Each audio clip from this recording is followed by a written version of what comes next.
Minister of Foreign Affairs, Sergey Lavrov. Thanks for being with us. Sit down!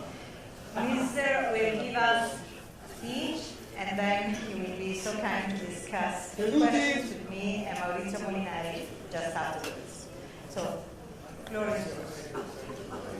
I don't think I will give you a speech. I think it's more productive to have a productive conversation. And I'm sure that people who gathered for this second conference, and I thank the Minister for this and the Institute, which was cooperating with the Ministry for the invitation.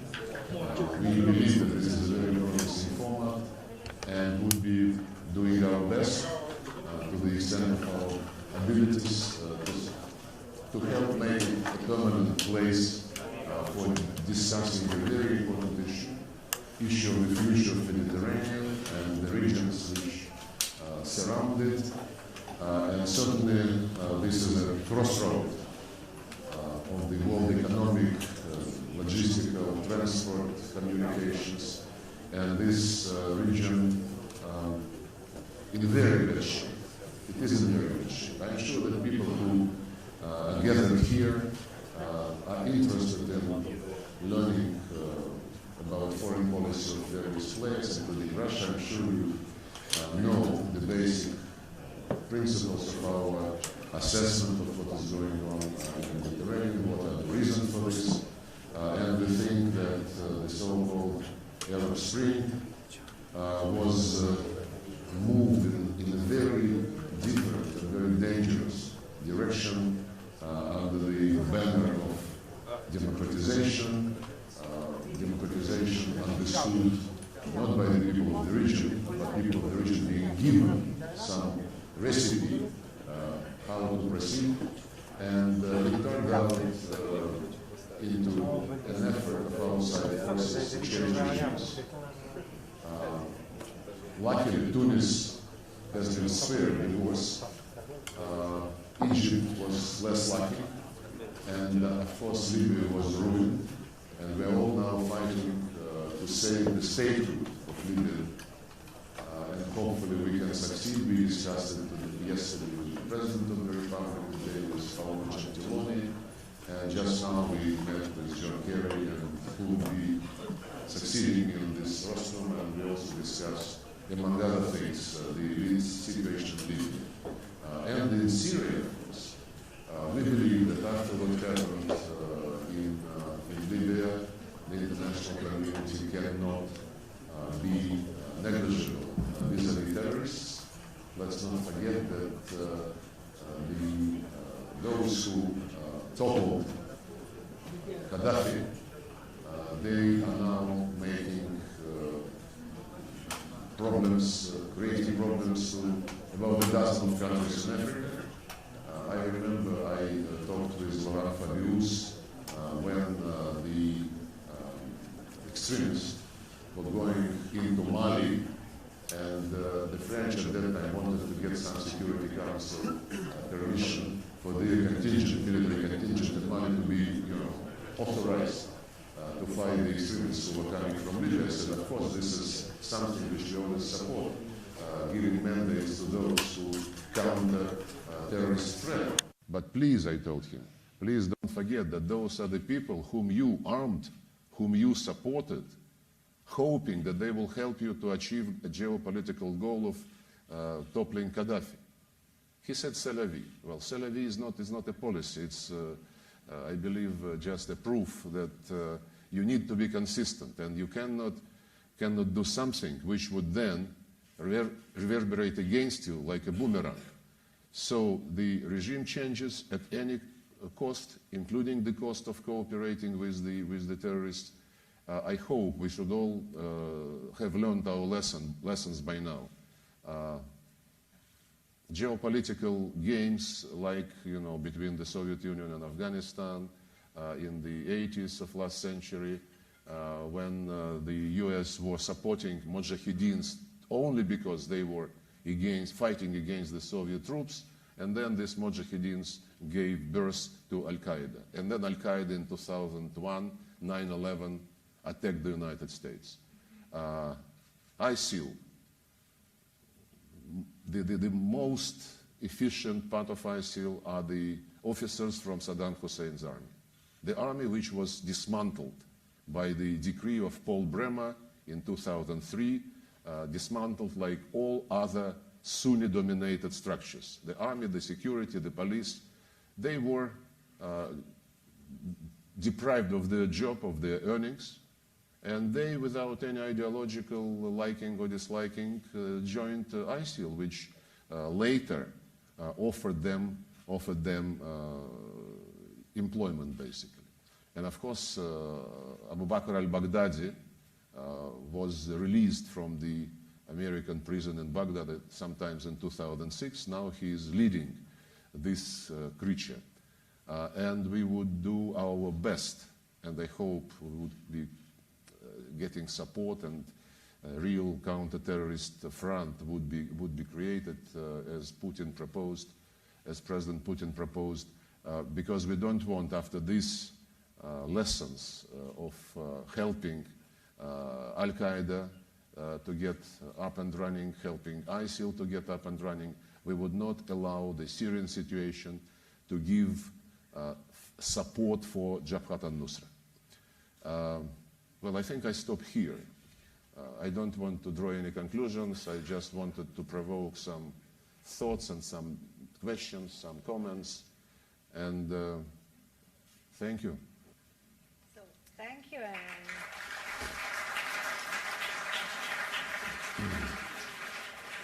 Thank you. And by the way, I just pick up from Syria because that's a key issue right now. And it's obvious. You've been, in a way, the strongest ally of Bashar al-Assad. But sometimes friends must be tough with friends. And maybe now you could tell your friend that it's time to compromise. I'm not saying surrender. I'm saying compromise. Do you think the time has come for him to compromise? This is long overdue, and I just met briefly with Staffan de Mistura, and once again encouraged him not to continue dragging on the negotiations, and not to wait for those who don't want to implement the Security Council resolutions, the resolutions which say Syrian inclusive, non-sectarian governance to be created by mutual consent of the government and the opposition. A new constitution would be worked out by this governance, and then 6 months after the new constitution has been adopted, election will take place.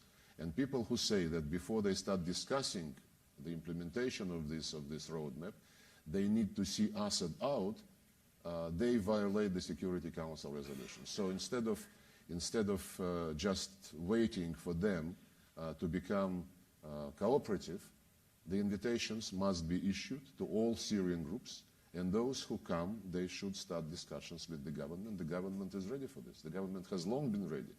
And since May, Staffan de Mistura cannot reconvene his process. And the most important thing is that until they sit down at the same table, we would never know whether they are able to agree or not. So those who say, well, we must convene the meeting only when we prearrange the outcome, this is the wrong approach, and this is something which we cannot accept, because it's for the Syrian people to decide the future of their country, and this is the language of the Security Council resolution. So in this game, I don't want to sound cynical, but there are many games around the Syrian tragedy. There are many friends, or groups of friends, you know. The group of friends of Syria was created by anti-Assad coalition, by countries who decided to support the opposition and not to basically be helpful for the dialogue. Then we managed, I believe, to achieve a very important result with our American colleagues, with John Kerry. The International Syria Support Group was created with broad membership, including those who are perceived as supporters of the regime, and those who are perceived as supporters of the opposition, and those who promote approaches aimed at reaching a compromise between the two. Italy, of course, is one of the members of this group. And we thought that this would be now the place to promote exactly what you talk about, the dialogue about the political compromise on the future of Syria. Instead, the group of Friends of Syria, which is basically anti-Assad, continues to function, and this is not very logical from my point of view. So, Syrian government has what you call friends. In our case, it's not friendship, it's not some personal relationship. We are not wedded to anyone in Syria. We want the Syrian state not to go the way of Libya, so that after it is failed, we would be spending years and years and millions and billions to help them to regain the statehood again. Syria is a crucial country for many reasons. I don't want to go into the details in this audience for this region. And the opposition groups, they also have their friends outside Syria, different friends. Some are supported by Europeans, some are supported by the countries in the region. So if we all want them to compromise and to reach a mutually acceptable decision, then all these groups of friends must send the same signal to their people inside Syria. And no one of them should tell their people in Syria not to implement the resolution and not to sit down to the negotiating table as long as Assad is in power. That's my view. But you're not going to ask a specific protection, for example, for Aleppo, for East Aleppo. I mean, the feeling here is that knowing that you're on the side, they go even deeper sometimes. We're not on the side of anyone. We are on the side of Syrian state. We responded to the request of the legitimate government of a country member of the United Nations. At the time, about August last year, when it was 1 or 2 months before Damascus would have fallen to ISIL and the like. And we responded to the request to help fight terrorists. By the way, at the time when Damascus was about to fall, no one was making any, emotional calls in favor of negotiations. Most of the people were just waiting for the regime to fall, and then and by the way, I don't think they knew what they would be doing next, because the regime was about to fall to the terrorists. And again, the same approach was applied as in the Libyan case, when anything was good to topple Gaddafi, and then we will see what we can do to rein the terrorists in. It did not work, and it would never work in any place, including Syria. What is happening in East Aleppo is the result of the failure of the friends of some of the Syrian parties to separate their friends in Syria from Jabhat al-Nusra. The plea, the obligation which the US undertook as early as January this year, telling us that in a couple of weeks this separation would be achieved, and this was the turning point for anything which must follow, including cessation of hostilities throughout the country, including the involvement of the armed opposition groups in the negotiating process, and including, of course, resolving of the humanitarian issues. And then the entire period of Russian-American co-chairmanship of the International Syria Support Group, our bilateral negotiations, which ended in September, when the presidents of the US and Russia met in China on the 6th of September, and they resolved the final remaining issue of the joint effort on Syria. And 3 days later, on the 9th of September, John Kerry and myself met and finalized the language. For some reasons, the Americans decided not to publish that document. We were in favor of making it published together with all its annexes. They did not. Then this was leaked, and you can read these documents. Basically, the deal was that they separate the cessation of hostilities would be announced, the Syrian Air Force would not be flying at all, and the Russian Air Force and the Coalition Air Force would only hit the targets which would be mutually agreed. And to lose this deal, I believe, was the huge mistake. It would have been resolved long ago. What is happening now, they try, our American colleagues in some regional countries, they try to persuade us to accept something which we already went through many times. Unilateral cessation of hostilities for the Syrian army. And in the past, such periods, two days, 3 days, were announced, only to see that together with humanitarian assistance, hundreds and hundreds of fighters were coming from abroad into Aleppo. So they want this time iron-proof guarantee to stop, obligation to stop all hostilities, and then they would discuss for about 10 days what can be done to separate moderate opposition from Nusra. I believe we cannot lose sight of priority number one. We cannot allow terrorists to get any legitimacy in Syria. Having said this, we are still ready to compromise. Stefan de Mistura, whom I just saw, proposed some time ago that Nusra might be asked to leave with their arms. And at that time, we supported him, in spite of the fact that we put counter-terrorism as #1 priority. But we supported him because we wanted to save lives, which would mean that Nusra would get out and the fight with Nusra would continue in other places. But this would have worked for the civilian population. This was not accepted by quite a number of countries, and I have reasons to believe that this was done because somebody wants to keep part of Aleppo under the control of Nusra, which is absolutely unacceptable. And in the meantime, after the Syrian army, with our support, took over about 40% of East Aleppo, the threat to the Castello Road is removed. We informed on the same day the United Nations in New York and Geneva, telling them that humanitarian convoys could be arranged, and just information to the Syrian government and the necessary procedures, which are not very difficult, which the United Nations used many times, and the assistance could move in. The United Nations, for one reason or another, I don't know, is not yet moving on this issue. And we decided, not to wait, and we are sending humanitarian assistance, Russian humanitarian assistance to East Aleppo.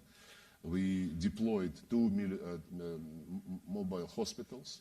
We sent doctors, medicines, medical equipment, and these hospitals already function to help the Syrian civilians in East Aleppo.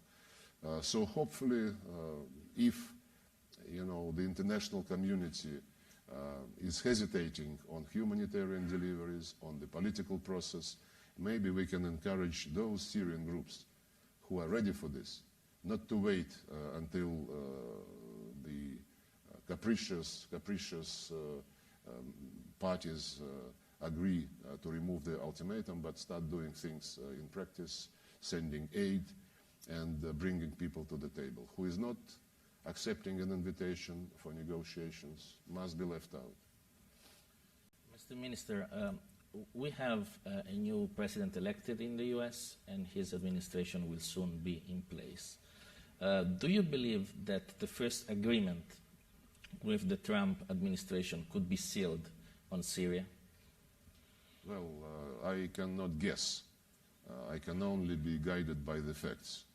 And the fact is that during his campaign, Donald Trump repeatedly stated that one of his first priorities would be fighting and defeating ISIL and other terrorists in Syria. And when his foreign policy team is formed, when he is inaugurated, when he would be making formal steps, then we would be, of course, taking this for consideration. But if the United States will be concentrating on fighting terrorism, and if they want to cooperate with the Russian Federation, we would be certainly very much ready. By the way, when I talk to my colleagues in the current administration, many years ago, not many, 3 years ago, they said that the precondition of Assad getting out was a mistake. Not all of them said this, but some of them.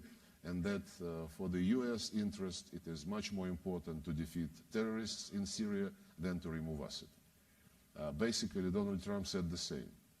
But this approach was not implemented in practice by the current administration, but I believe it would be important to see how the new administration would address this problem. And more broadly, Mr. Minister, which are the best opportunities that you see of cooperation with the new administration, U.S. administration? No, as I said, we would be responding positively to anyone who says that he wants to cooperate with Russia to resolve world problems. And the specific attitude could be seen when we have the administration up and functioning. Mr. Minister, you know, sometimes for the international audience, it's kind of complicated to understand where are you going, what are your plans, where do you project yourselves for the future on the global scale. So will you help us understanding it better? Yeah, sure. Well, if somebody has doubts of the questions which you raised, well, the best advice would be to read Russian history, and you would understand a lot. We certainly read Italian history, and we know how Italians feel in this world. Mr. Minister, the situation in Ukraine and Crimea, it's one of the top issue of disagreement between your country and several European countries, and especially the European countries in the East. Did I miss something in geography lessons? How could these two topics, Crimea and Ukraine, be shifted from a problem to an opportunity of cooperation? Frankly, Crimea is not a problem. Crimea is Russian Federation territory, which returned to Russia where it belongs on the basis of the results of the referendum of the population. And anyone who wants to see for themselves what is going on in Crimea is invited to come. Quite a number of members of your parliament, members of the French parliament visited, and without any bias, God bless, and without any bias, they saw the real situation in Crimea, including the situation of the Crimean Tatars, which I discussed yesterday in Turkey with the Turkish foreign minister, including the decision of President Putin immediately after Crimea came back to Russia to pass a decree on political rehabilitation of Crimean Tatars, which was never done under Ukrainian control. He also passed a decree making Crimean Tatar language one of the 3 state languages together with the Russian and Ukrainian, which was also never done. And the Russian government adopted a special program to promote economic, social, and in general development of Crimea, including the Crimean Tatars. And once again, those who want to see for themselves and not insist on ultimata, they should indeed come and see. On Ukraine, and I assume that people present here have read the Minsk Agreement of the 12th of February 2015. This is the only way forward, and unfortunately our Ukrainian colleagues are not ready, I believe, domestically to do some things which President Poroshenko committed himself to, like developing a law on special status in the eastern part of Ukraine, the law on local elections, the changes to the constitution to make the special status of this region permanent, and the law on amnesty. And since February 2015, the Normandy 4 and the contact group with its subgroups have been busy trying to persuade the Ukrainians that they have to do what they promised to. It's really, you know, beyond my understanding. They still have the what they call anti-terrorist operation. They call them terrorists and separatists. The two leaders of the Donetsk proclaimed republic and Lugansk proclaimed republic personally signed the Minsk agreements upon the insistence of President Poroshenko. He wanted these two men to physically sign the paper, and they did. Now they say that, okay, they have fulfilled their job, they can go because they're not legitimate and they should not participate in the elections. And this kind of preconditions are invented on a daily basis. I would like you just to understand one thing. This anti-terrorist operation was announced by the government of Ukraine against the parts of the country who did not accept illegal, anti-constitutional armed coup d'etat. When the crisis in Kyiv was aggravating, when these demonstrators in the central square of Kyiv were confronting police, the Western colleagues, including Secretary General of NATO, repeatedly called upon Ukrainian president not to use army against his people. Then, when President Yanukovych signed a deal with the opposition, which was witnessed by ministers of foreign affairs of France, Germany, and Poland, and next morning the opposition stated, you know, that well, there was a coup, and the opposition said that they formed the government of the winners. And we asked Germany, France, and Poland whether they want, you know, to do something about the disruption of the deal which they witnessed, and they shied away. By the way, President Obama also called President Putin, asking him to support the deal between President Yanukovych and the opposition, which we basically did. And then they said, well, this deal is off because the president of Ukraine is, has fled. He did not flee. He went to Kharkov, where his party was convening a Congress. And in any case, the deal was not about him staying in Kyiv or getting out of Kyiv. The deal was for him to agree to early elections, to agree not to use police or any special services except to protect government buildings. And the first line of the deal was creation of the government of national unity. And when next morning they said that he is gone and we created the government of the winners, this sent a very funny message, you know, to those who did not accept what was done and how this was done. And the first act of the parliament after the coup was to pass a law depriving the Russian speakers of many rights given to them by the European Convention on Languages. And as I said, the territories who did not accept the coup, they never launched military action against the new leaders. And NATO, by the way, we asked NATO, you insisted that Yanukovych does not use army against his people. Can you repeat this and send the same message to the coup leaders? And you know what NATO did? They said, we call upon the new leaders of Ukraine to use force proportionately. Feel the difference. And you know, then, well, there are many arguments. I don't want, you know, to waste your time, but one very specific thing, which is closer to the Mediterranean than Ukraine.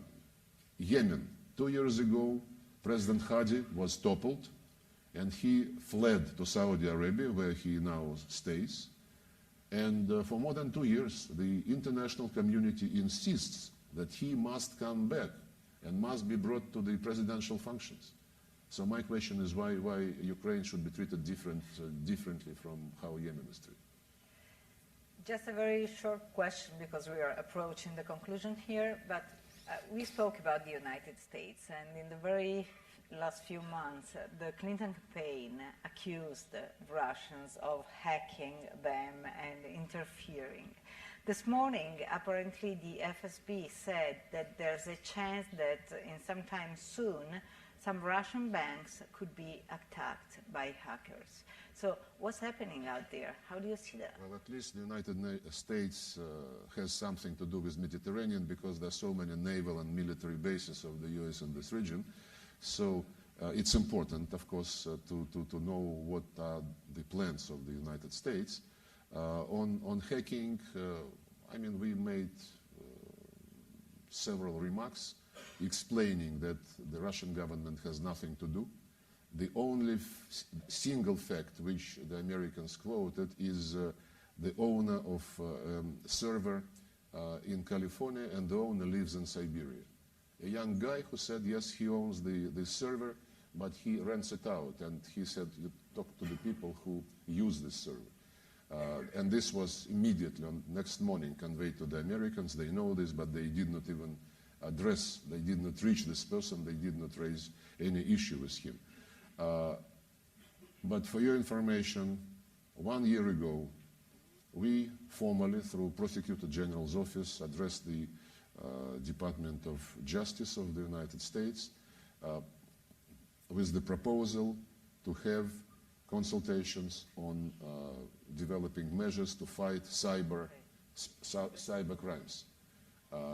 One of the reasons was that the Americans hijack Russian citizens in other countries without informing us, which they must do on the basis of the Consular Convention, accuse them of cybercrime, and then demand extradition to the US. And we said, for you, if we also want to make sure that our citizens are not engaged in cybercrime. So 1 year ago, November 2015, we proposed these consultations. Even before these accusations of hacking and so on, in February, in May, and in July, I reminded John Kerry that we would really like to have a response to this proposal. He said that this was a very good proposal, that he would talk to the Department of Justice, but after he did, they told us that they're not interested.